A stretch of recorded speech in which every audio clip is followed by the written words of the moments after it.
That's right, I'm back. Woo! Hang on to your husbands, girls.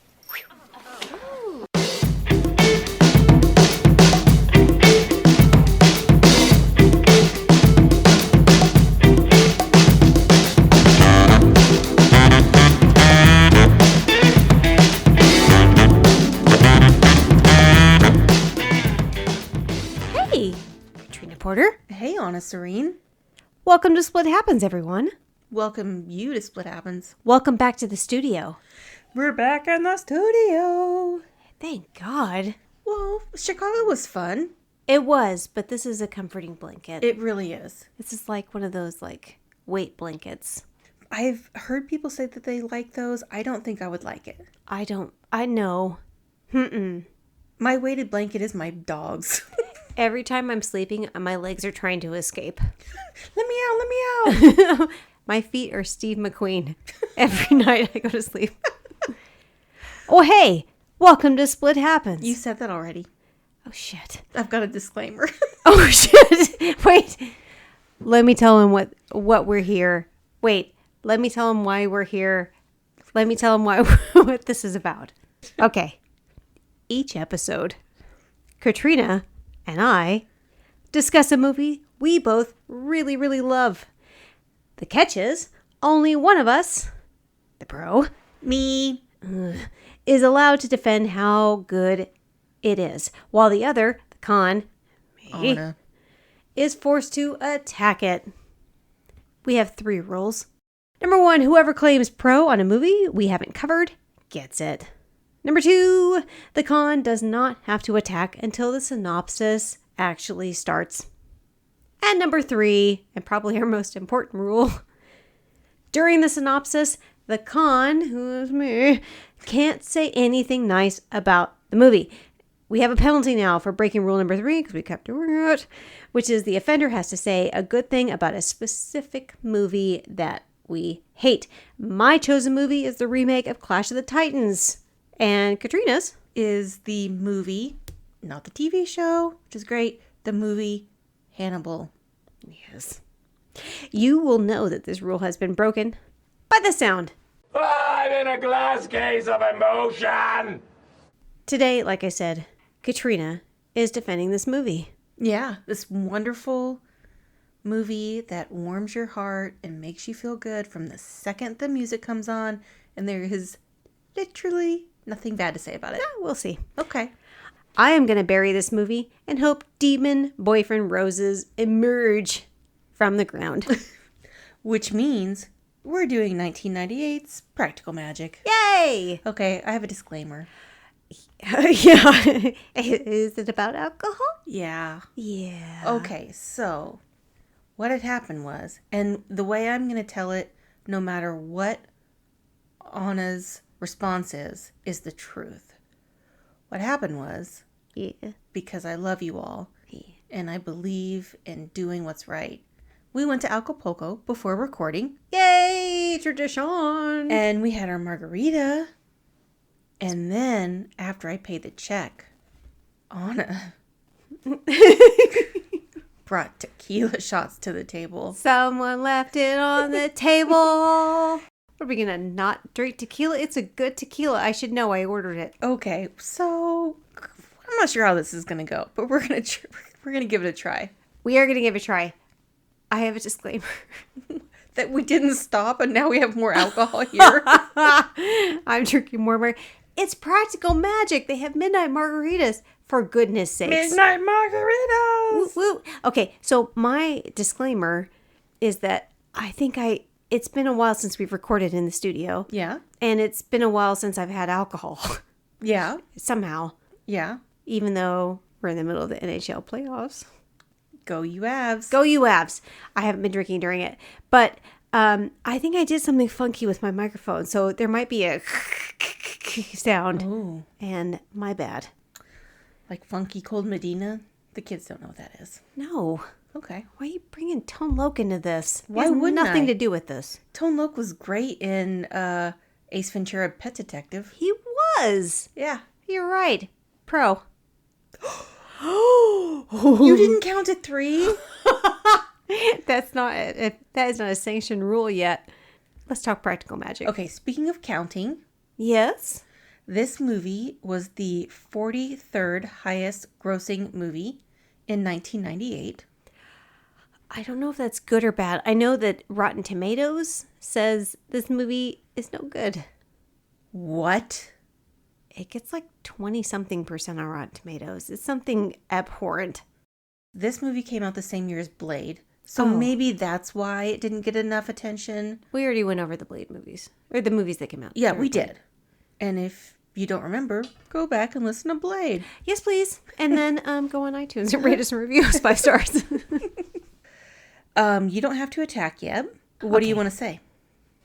Oh, shit. My glass is really cold. Is it all the ice? You put ice in it, ding dong. I put like slush because your ice machine sucks balls. Okay, well, this house is cursed. What can I say? It is cursed.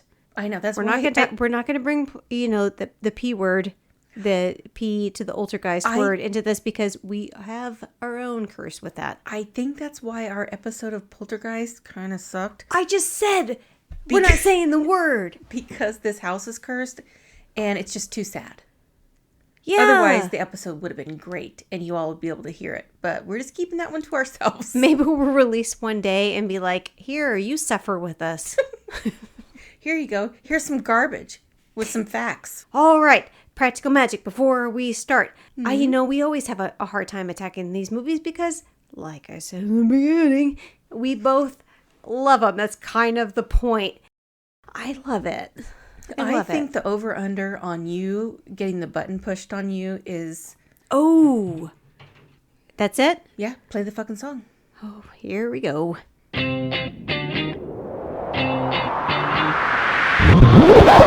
Let the games begin.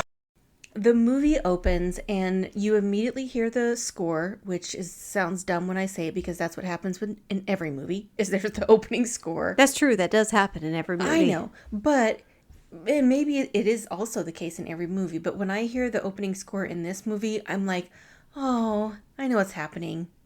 Witches? Happiness. Happiness.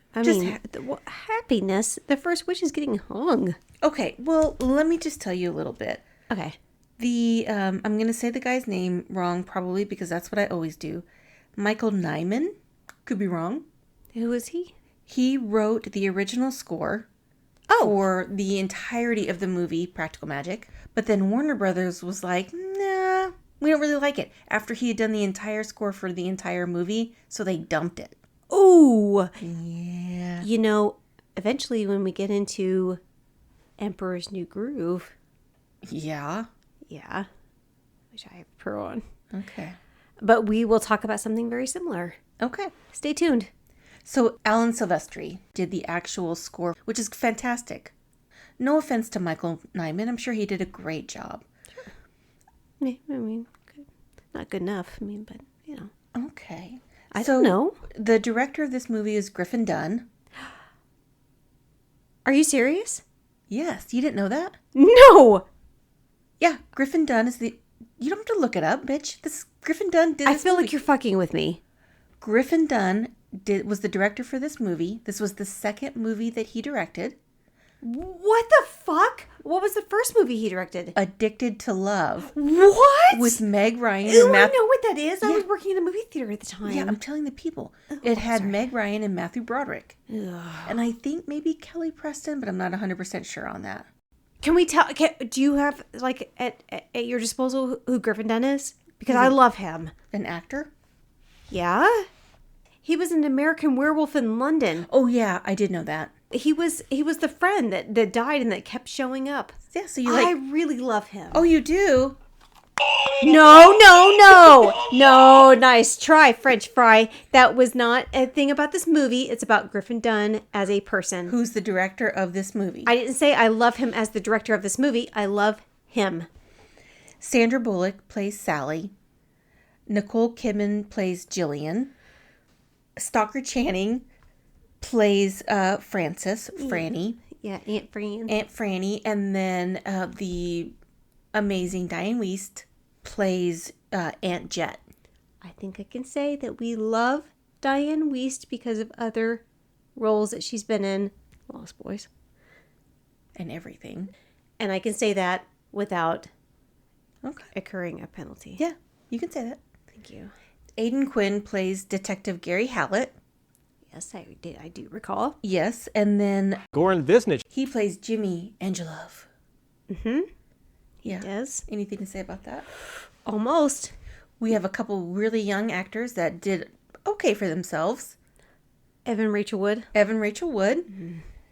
She plays Kylie, Sandra Bullock's daughter, and then her other daughter is played by Camilla Bell, who's in lots of movies and is a singer. Prove it.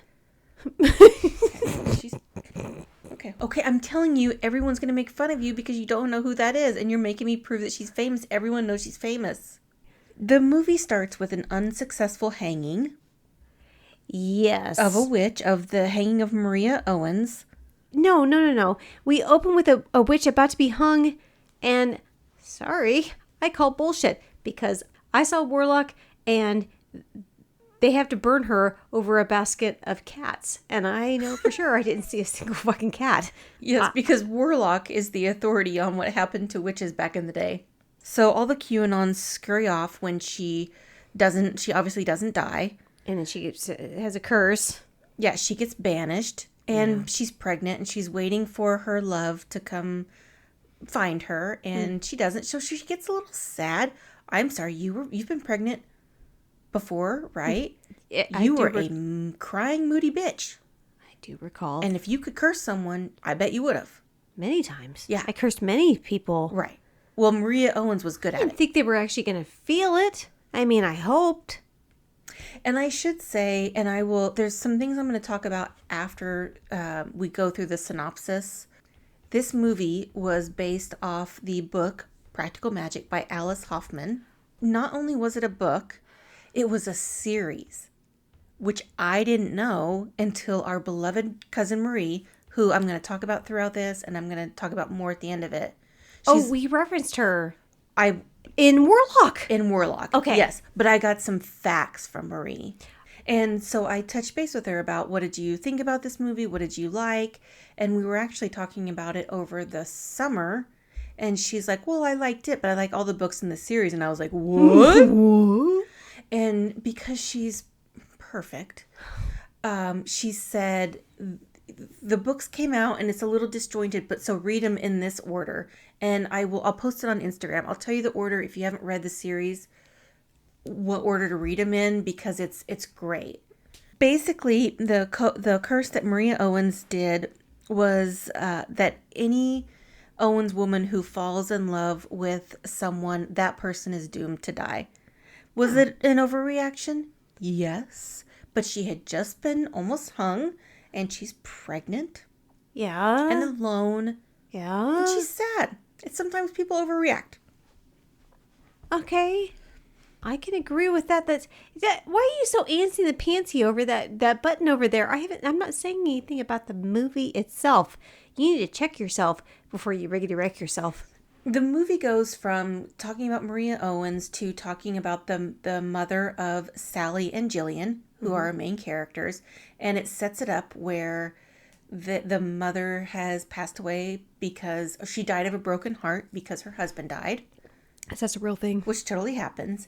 Sure. In the book, Sally and Jillian seek their aunts who have, especially in the books, Franny is not really maternal. She's kind of serious. She is the Stockard Channing character.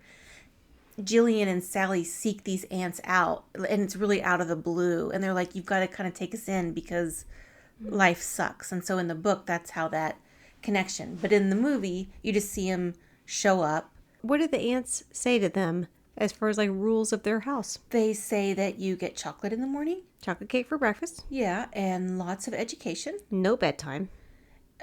Freedom to make positive choices. No teeth brushing.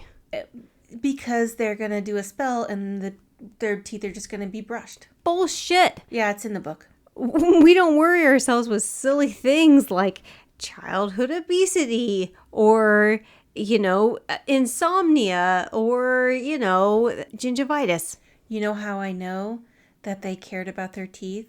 because they grew up to be Sandra Bullock and Nicole Kidman. Didn't later on she tell her that she needs to brush her goddamn teeth because her breath smells? She's grieving. It goes to the aunts, and a woman shows up, and she looks kind of sad. She just wants a spell to make the person that she loves love her forever. Sally's like, yeah, this is a little disturbing. I never want to fall in love. And Jillian's like, I cannot wait to fall in love. I think these kids probably could have benefited from some therapy. But they got something better, cupcakes. After this scene where the aunts, and it kind of clues you into the idea that even though the aunts are outcast because the town doesn't like witches, women and men come to them to cast spells when they need it. But then they still kind of shit on it in public. But after Sally and Jillian see this, Sally casts this spell for her one true love, who she creates because she knows this person can never exist. So she'll never die of a broken heart. Sure, but the things that she chooses that apparently can never exist is a person that can flip a pancake, one blue eye, one green eye. Yeah. I've seen David Bowie. I know that exists. I mean, technically, that was an injury he had early. It doesn't matter. The things that she's asking for aren't the most unrealistic things in the world. I know, but for all of those characteristics to exist in one person, it is random. Sure, but why does if she's like thinking like and these are things that I want so that can never exist, so that I know that I won't ever fall in love. Why doesn't she just pick things that like can never exist? Because she's a kid. Kids are fantastical. They can think of things that are crazy. Why does she be like, you know what? I'm going to fall in love with a person that can go back in time. And she knows that no, you can't, because then you'll get eaten by Langoliers. To a little kid, if you can toss a pancake up in the air, well, that doesn't exist. That's the coolest thing ever. If your shield is a star, if you have two colored eyes, I mean, all of these things to a little... Why are you doing that face? Why are you doing fish face? When kids go to something super fantastical, they go to something that's actually fantastical. Like, you see what I'm doing here? Flying. Doesn't this look fantastical? We see grown-up Sally and Jillian. Sandra Bullock did this movie because prior to this, she had done Speed 2. It shifted things for Sandra Bullock. She was like, I'm only going to do movies that I love. I'm only going to do movies that I really believe in. I'm only going to do movies that I enjoy. Because she did Speed 2 because Speed was obviously a commercial success. Speed 2 was going to be a commercial success. It wasn't. It was terrible. And so it legitimately shifted the way she chose movies after that. Even though not all of them were great, she believed in them. And Griffin Dunne, again, this was his second movie. Sandra Bullock did everything in 2 to 3 takes. Nicole Kidman, however, had just done Eyes Wide Shut with Stanley Kubrick, where they would do like 70 takes. Oh my God. And so she was like, she would keep wanting to do the scene over and over again because she was so young. That's what she was used to. She was young, but she wasn't like, far and away young. She wasn't like dead calm. But if you do a movie with Stanley Kubrick, who's like supposedly, I'm not a big fan of his movies, but one of the best directors ever, and this is how he does things, you think that's how you do things. Are you going to do things the way Stanley Kubrick does, or the way the director of Addicted to Love does things? This is a good point I'm making. Why are you doing the jacking off sign over there? I don't know, but it gave me a side cramp. No, Sally and Jillian are grown-ups. Jillian's running away because she doesn't want to live in this town. Sally's super sad. They do kind of like a blood oath thing, like Sean Connery and Kevin Costner did in The Untouchables, which we just did. And it clicks to Sally being really sad that Jillian's gone. They're walking through town. Clearly this town is uptight. Aunt Jet is trying to be cheerful because she's Dianne Wiest and she can't be anything else. And Franny's just like, fuck off. love Dianne And Wiest. Sally's like, I love Dianne Wiest. I know you do, but do you particularly like her in this? I love Dianne Wiest. What about this? What about this movie? She is in it. Okay. Sally kind of bumps by this cute man, and the aunts are like, So Sally's digging in the yard, and the aunts are like clearly waiting for something to happen. The clock chimes, and then Sally looks up and she's going to town, like literally and figuratively. I was gonna say. She runs into town. The hot guy turns around, and they fall in love. Clearly, the aunts did a spell on Sally. She meets the love of her life, or who we think is going to be the love of her life. They have kids. They're happy. We flick over to Jillian, who's living her best life. She's having parties. She's doing her thing. And then she meets Jimmy Angelov. Jimmy.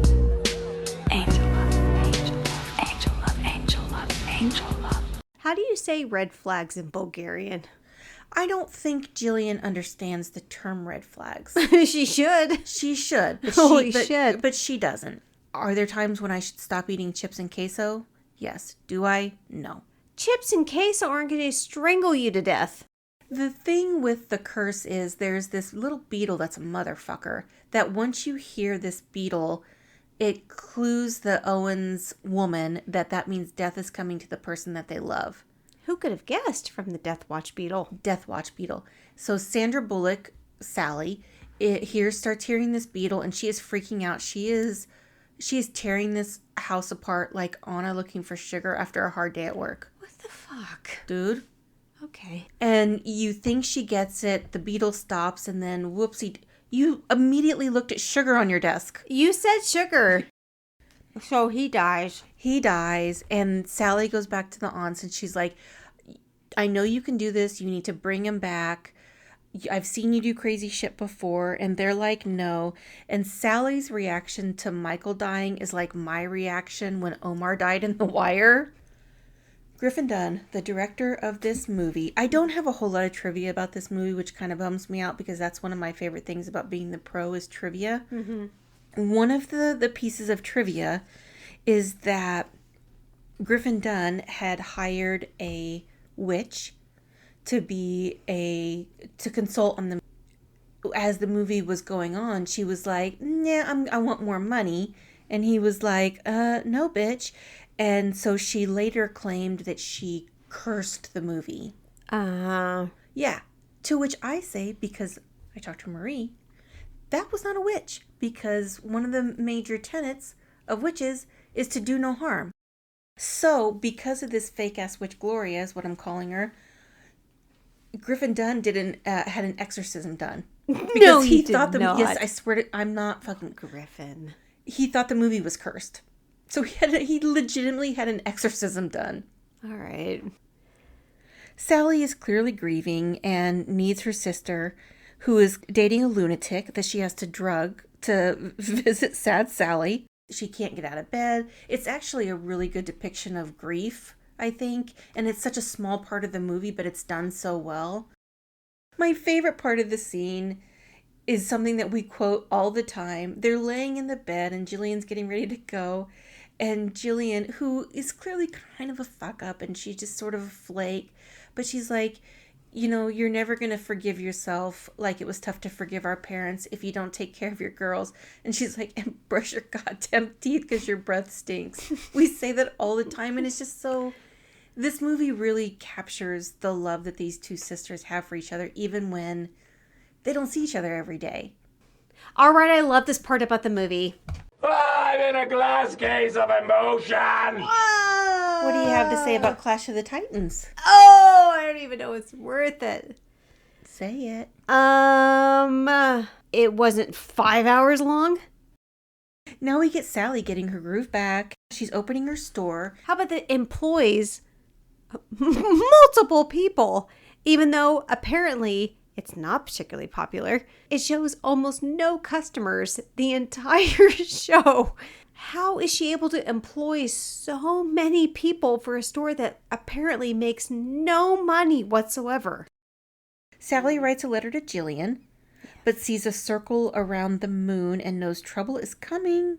Phone rings. Sally's like, uh-oh, it's Jillian. She goes to rescue her. Sally tries to get her out. Jillian's like, uh-oh, blood on the moon. I need to get my tiger's eye. She goes to the car that she shares with Jimmy Angelov.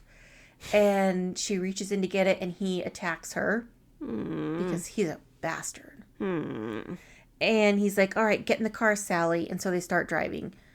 Jillian and Jimmy Angelov are in the backseat. Sally's driving. And he's just talking a bunch of nonsense. And it's really kind of a funny scene. He talks about Louis L'Amour. Louis L'Amour, I know. The character was written as a Texan, but they loved Goran Visnich so much. They're like, well, that's not going to work. So they wanted him to be a foreigner who's like obsessed with cowboys. He tries to brand Jillian, which is not nice. It's not nice. No. Sally's like, you motherfucker. And she grabs his tequila bottle and puts some belladonna in it. Jimmy sings, you are always on my mind. Which comes up later on, and I absolutely love that scene. Sure so does. Eat it. He dies, but Jillian makes the decision to bring him back from the dead because Sally's like, I've got girls. What am I going to do? She probably chose the wrong time to listen to Jillian. If it had been me, who's a planner, they probably should have had a plan as to what they were going to do when they brought him back. How do you plan for something like this? You say, well, I'll tell you. Yeah. You get a notebook and you write some ideas down and you say, and he goes, bullet point 1, Jimmy comes back from the dead. Bullet point 2, you make sure you have him tied down already so he doesn't jump up and try to kill you again. Uh-huh. Yeah. And then bullet point 3, you call the cops and you say, oh, this guy's trying to kill me. It's terrible. And then the cops show up and then you unclip the guy from, those little zip tie things that people tie people up with. And then the cops show up and they're like, he's like being crazy and stuff. And then he gets arrested. That's what I would have done. Tell me that's a dumb plan. That is a dumb plan. No. Well, Sally kills him again. That's all I'm saying. You got to have a plan. If it was me, Yes. in this instance, I probably would have gone the Robert Durst route and cut him up and threw him in the ocean. With newspapers with your own address on it? Well, I'm not a fucking idiot. Can I tell you my favorite part of the whole thing? When he's talking about cutting up Morris Black, he's like, Now, Morris had tools. He had saws and axes, a giant axe. I don't think he had a bow saw. Anyway, did I have a bow saw? Anyway, I cut him up. so I cut off his head and then I wrapped it in some newspaper. Well, that's what I would and I have threw done. it in the Hudson. The aunts come home with... Are you still thinking about Robert Durst? Yes. Okay, bye-bye. Go on. And I said, Mommy, there was Mommy on the roof. This is so terrible. Okay. But instead of going the Robert Durst route, they bury him in the yard. And then the aunts come home from the winter solstice where Sally's girls were with her. Sally's a little tense because... They just killed someone? Well, they killed someone. And the day after they killed someone, even worse, it's phone tree day. This town is full of bitches. It is. And all Sally wants is to be included and to feel normal. And the phone tree thing is these bitchy moms who have this elitist attitude. And the phone tree, like whoever is top of the phone tree is deemed to be the most responsible person. And this is another one of my favorite scenes in this movie because they're all sitting there at these desks and Sally looks sad because she knows she's not going to get picked. And Jillian walks in looking fucking amazing. And she's got she's got a little bit of crop top thing going on. She's like, that's right. Yeah, It's she's like, me. Hold on to your husbands, lady. Woo! So, what's funny, Anna? What are you laughing at? The leather pants. Okay. You're like, Anna just showed up. Right. Yes, exactly. Yeah. If you didn't know, everyone, I am tight-ass Sally. And Anna is let's have some fun, gorgeous Jillian. And Anna shows up. And I'm sitting there and I'm like, my name's never going to get called. And one of these other bitches is talking about Anna and they're like, she screwed the whole football team. And then there's like a psh, and she gets hit by a rubber band. And Anna's like, I didn't do that. And I'm like, well, I didn't do that. And giggling like idiots. But also just great sisters. And then you see the head bitch starts flipping through the phone tree book. And it says Sally, Sally, Sally, Sally. At the top, yeah. At the top. So Sally's at the top of the phone tree. And Jillian just starts clapping. She's like, Oh, Sal! Now that was me. the next scene is Midnight Margarita. What the fuck is up? Yayo. That scene, and it's not like I could love this scene more, but then I found out I could when I learned some trivia about it. They were drunk. The crew was drunk. No, they were not. They were at least... Because they didn't seem drunk at all. They were at least a little tipsy. Like, not just the cast, the crew. What? Yeah. Everybody loves a margarita. I'm sorry, am I boring you? I'm sorry, it was a shot of tequila. It was a delicious shot of tequila. Really good. What was it? Is the Corlejo? Okay. It's the blue bottle Corlejo. It's very delicious. The aunts, they're toasted, and they start singing, "You Are Always on My Mind." The song that Jimmy Angela was singing, and Jillian and Sally are like, uh-oh, where'd this tequila come from? Yeah. How often do we do this song, what they say? I mean, we do this song a lot. Where did this bottle come from?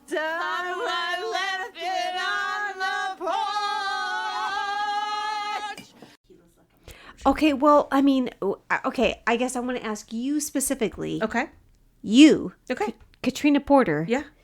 Would you drink some, like a random liquor that was left on your porch? You have no idea who left it. There is no note, nothing. Just a bottle of tequila on your porch. You're like, cool, let's drink that. Lots of people would do that. No, I didn't say lots of people. I said you. Yeah. When I say, yes, I would, I mean, absolutely I wouldn't, but you would.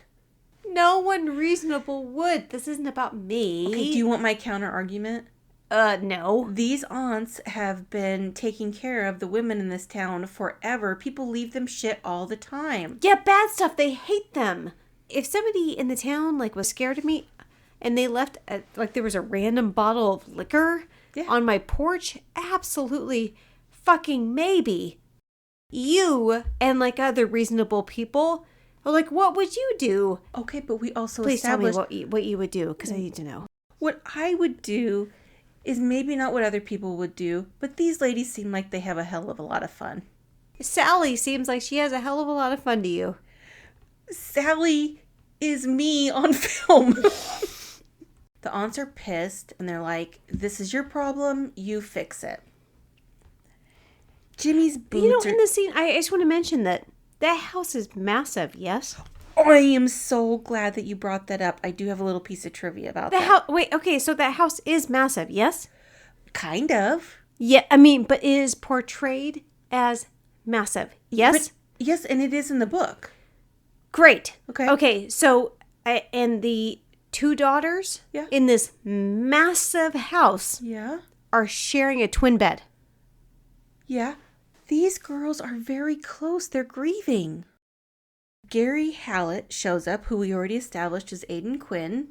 Aidan Quinn was absolutely delightful in Benny and June, which is on our list, I'm almost positive. Sally realizes that she can't lie to him. He's snooping around the house, which feels very rude. And then he reveals that he read the letter that she mailed to Jillian, which certainly appears that he read it like a whole bunch. Weird. Why? Because... It's weird.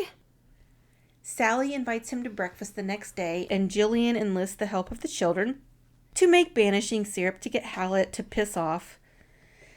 The kids realize he meets all of the criteria of Sally's the spell that she cast when she was a kid. And they're like, uh-oh, we can't be helping Aunt Jillian anymore. We need to help Mommy. I feel like in your own psycho way, you have something to say about the pancakes. Are you insane? Of course I have something to say about the pancakes. Well, let me just lean back and drink, because I know this is going to take a fucking while. What, about the technique of the pancakes? They're cactus pancakes, and he throws them up in the air. That's one of the things that Sally wished for. Did she wish for a burnt pancake? Because that's definitely what she's getting. Okay. I know this is pedantic. Okay. I know it. Mm-hmm. Can I just go on like a little bit of rant about pancakes? That's not what you've been doing? No. Is it starting now? What was before? I don't know, smart shit. All right, keep going. It's a burnt pancake for one, on one side of it. And then he flings it super high in the air, which I get is for like dramatic effect. And it's good for like cinema and stuff like that. However, I feel like that's giving people like a false idea of what you should do with pancakes. Because like pancakes are a particular type of bread. It's quick bread that like is dependent on air.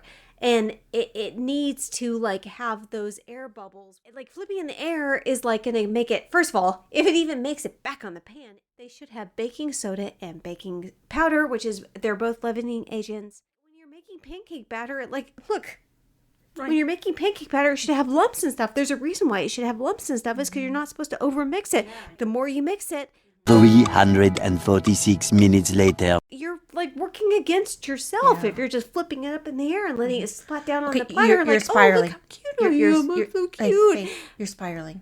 You're spiraling. Okay.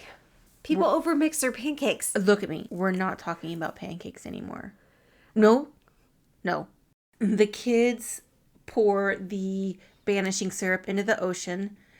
Jillian's like super irritated, and Detective Hallett's like, oh, I wonder what was in that syrup. And also this little frog bastard burps up a ring that belonged to Jimmy Angelov. And this is after the girls throw this ceramic pitcher into the ocean. They're kids. They don't know it's an antique. Everybody else is looking at them like, oh, those are rapscallions. They're free spirits. Sally and Jillian, they have a big old fight. And Sally goes to tell Detective Hallett what actually happened with Jimmy Angelov. Jillian is freaking out. Apparently confessing to murder leads to sexy time. And all I can hope is that if I kill someone... Yes. In self-defense, that Detective Hallett comes to the door. Because he's not going to care about, like, inappropriate behavior? Yeah. That's so inappropriate. Yeah. And then Sally notices that he's got one blue eye, one green eye, and she's like, uh-oh, he doesn't want to have sexy time because he's a man. He only wants to have sexy time because, don't look at me like that, I didn't say it. And, well, I did say it. But it's because she cast this spell, and so she's like, uh-oh, I gotta go. Sally gets home to find Jillian not doing well. She's in a bad way. She's in a bad way. She looks like 100% how you and I are going to feel tomorrow morning. I'm already there. Your face kind of looks like it. That I gotta be honest, that pancake rant did me in. Okay, No, don't go back there. That's in the past. We don't talk about pancakes anymore. Stay with me. Jillian, stay with me. Stay with me. You have been possessed by a pancake. It needs to be almost circumcised. Not circumcised. You know. No. Exercise? Exorcism. Just different than circumcision. Okay. Words sound the same. Sally runs home to find Jillian possessed by Jimmy. Detective Hallett shows up, and Jimmy tries to kill Hallett, but he gets saved by his badge, which is a star, which is one of the things that Sally wished for, was that the star would be his kind of emblem. How convenient. Sally reveals he is only there because that she sent for him as a kid. And as he's walking away, he says, I wished for you too. And we're like, oh God, this movie just can't get any better, but it does. Because, Jillian's still possessed. She licks Sally's face, which I didn't think of before this, but earlier today, Anna told me that there's a hockey player that licks people's faces. Brad Marchand of the Boston Bruins, he gets a little licky. It was weird, but it's way weirder after you saw the video of it. Oh, way weirder. Yeah, because Ew. I was like, maybe Anna had tequila and she doesn't know what she saw. And No, then she showed me the video, and this guy fucking licks weird. people's... Yeah. Sally knocks Jillian out, the aunts show up, and then Sally activates the phone tree because they realize what they need is a coven to get rid of Jimmy. Okay. Mm-hmm. Yeah. Nicole Kidman is so good. So they're trying to cast Jimmy Angelov out, and and it's not working, and Sally decides tequila is a good idea, and I totally agree with her. Who doesn't? I know if I'm going to try to get rid of an asshole, tequila. I'm trying that right now. I know. Oh. Wait, am I the asshole? Now we get a motherfucking Stevie Nicks song. Yeah, is that where Jimmy's just like shitting toads? I mean, is it the weirdest thing about what he does? He's shitting toads. Like when they move the chair or whatever, there's a bunch of toads underneath it, and I don't agree with it. Okay, so Stevie Nicks did 2 original songs for this movie, which are fire. When Sally decides she's got the tequila, she's like, I've got to pull this together because the one thing that she remembers is, hey, they have a blood oath that they're going to die together. I'm a mess. You are a mess. I'm so sorry. But we will die together, but it's going to be when we're old.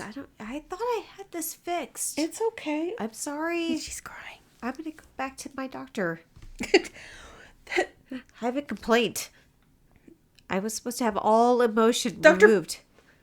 I have a complaint. I was led to believe that my tear ducts have been removed. And apparently that's not the case at all. You finish this. I'm going to drink my tequila. Okay, I'm going to finish this. So, Sally and Detective Hallett, they part ways. And then Sally sends a leaf to get Detective Hallett and to say, hey. And he comes to go back with her and they suck face in front of the family. Weird. Sally fully embraces being a witch. And they jump off the roof on Halloween and the movie's over. No, that's it. Okay. It's done. Yes. It's over now. How do you feel?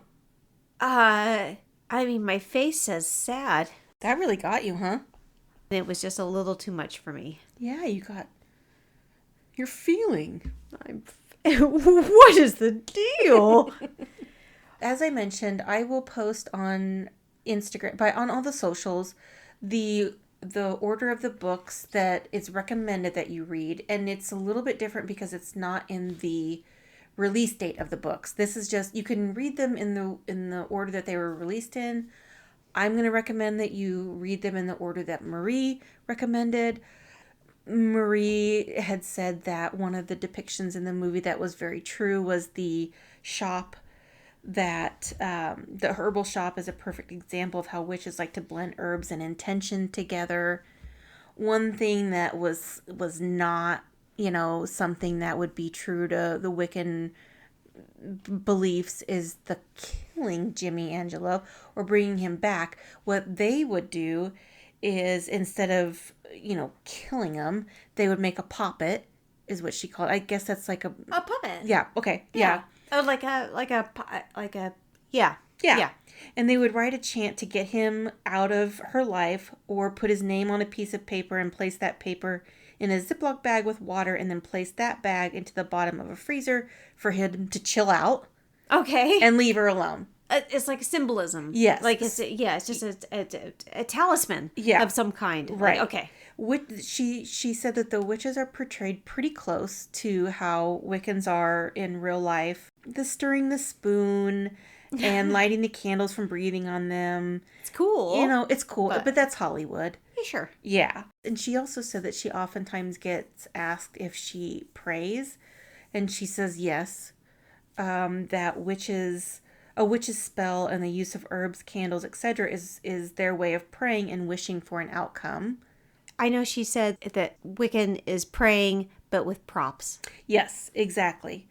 When someone lights a candle and puts herbal bath salts in their tub when taking a bath, these things, the rituals. She said the other thing that she thought this movie depicted well is how people view witches or Wiccans, and I'm going to say this wrong, but I think those words can be used interchangeably. But there's a whole lot of misconceptions about that, and they look down on them, call them heathens, and it's because there's this belief that it's, devil worshiping or Satan or, all of these really negative things, and it's just not the case. Okay, so can I say something about Marie that's kind of timely? Yeah. Happy birthday, Tucker. Yes, today's Tucker, her horse's Tucker's birthday. He is so sweet. Okay, we made it through it. I want to ask the people, what is your favorite movie about witches? Ooh, good one. You can, of course, contact us on Split Happens Pod on all of the socials and splithappenspod.com. We would love to hear from you. We always, always do. And on Tuesdays, Anna does chapter titles that help us keep our notes organized, and we will release those on Tuesday. If you can guess the movie that we're doing, we will send you the episode early if it is edited. Yeah. You know what? Anna has a job, guys. She's got a lot going on. Spring is a busy season for caterers, it turns out. Thanks, everybody. Thank you, everybody. Bye-bye.